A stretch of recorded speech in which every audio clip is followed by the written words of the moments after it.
Mattress music magi vacuum seal degi log thok go khoi gi magi music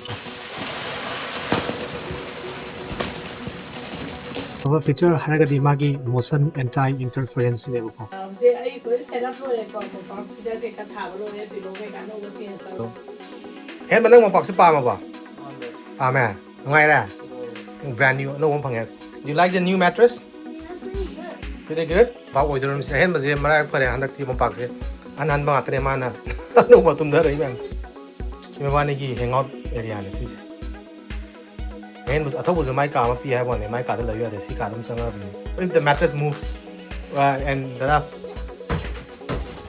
saya meleng tu je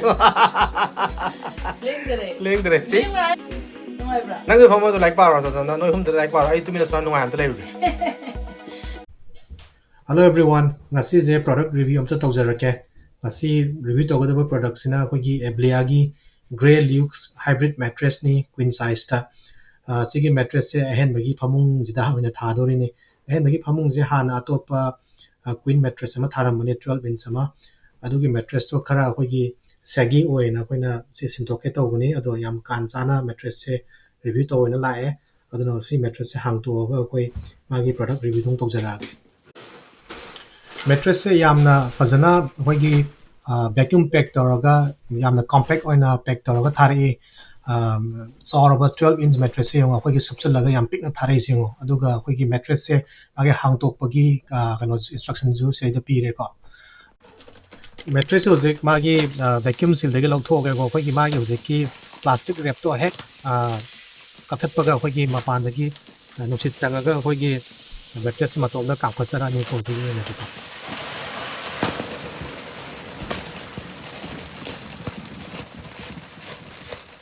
kamkhasara to makon hoigi hek kathatpaga mai mattress form sep tar to ne hoigi mattress hoigi 12 inch thaba queen mattress ne ko hoi mattress se dagi vacuum seal degi lawthoga se da thamne ko maje kam khat paje matam khar di dum chang mune 24 hours go pajan chang mune do mattress se ko is lai re sigi mattress sigi hoigi features kra haijar ke maje hoigi keno ne ultimate comfort and support pi badu kamaina pi no hairaga hoigi sigi mattress se hoigi luxurious memory foam na saba mattress ni aduga maje individually wrap coil ju yawa mattress manung ji da ko aduna sigi mattress na hoigi perfect pressure relief pi aduga hoigi spinal support su phajana pi ba ko aduga magi second feature china hoigi edge support hoigi mattress ki magi matai je hoigi sigumba spring gi adagi sumba mattress mayam je matai da phamba hoigi phamba yadabne me te kutha gi bne ado sigi mattress di magi high density foam aduga magi ngasai gi coil mayam do aduna hoigi matai da phamba da hoigi dum normally ajana phamba dum yai de ko hoigi kutha gi de ba pura si mattress ki yam phaba feature haraga di magi motion anti interference ne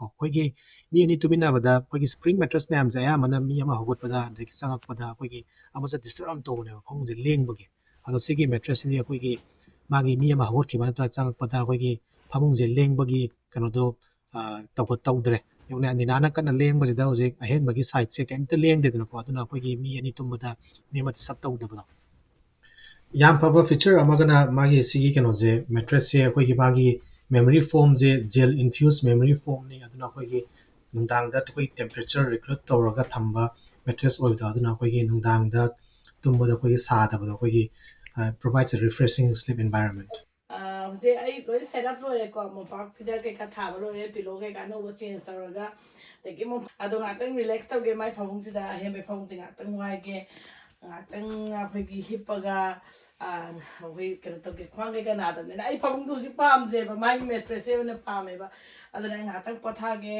Ahenba da nga tang Ahenba nang phawung che nga tang potha ge no ai nang gi mattress to and hype de ge kano to ne do mayam I recommend to is 10 da ai adum 9 di pire tasengna ai am no ai si se ai ge na di best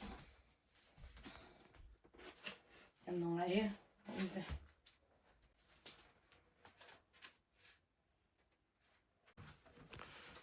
Mopak se anu boy bagi am nungai ma ne Ahenba ga tho baga su sei da moi mopak ta relax tau le Ahenba na ma gi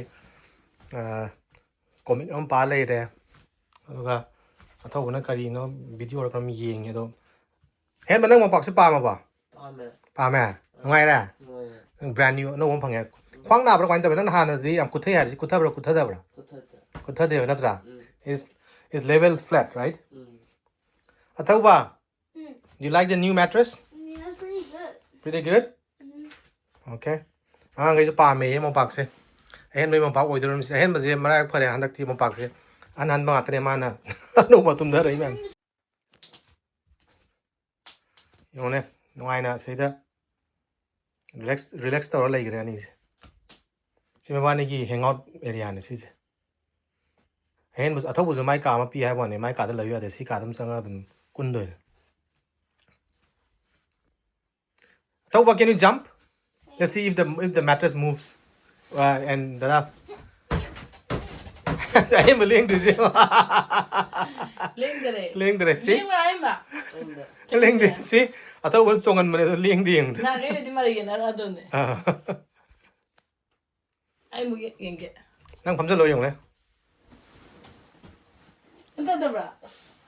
Nungai bra. Nang pham mo to like power so na noi hum to like power ai tu mina swan nungai am to lai ru. Nang akwai sida jelon thom jala ke hamne ba. Nungai bra mo. Nungai bra. Asing na ABLYEA gi hybrid mattress khunungai am tawre maya madum ai phagi na te paisa mangjaro lai beda hoi paisa mangba haidi no aitaba guilty feel da budo oi roi duna maya madum try to view I description ding view sig link to paisa su hoi affordable price te lai bani am tang bana te ado post am no ai ado maya Ahenba em harau re ma'am kana se mattress se ado bye bye ma'am. Ma'am try to send video. Thank you ABLYEA. Thank you so much. Mom, I'm pumped, Jerry.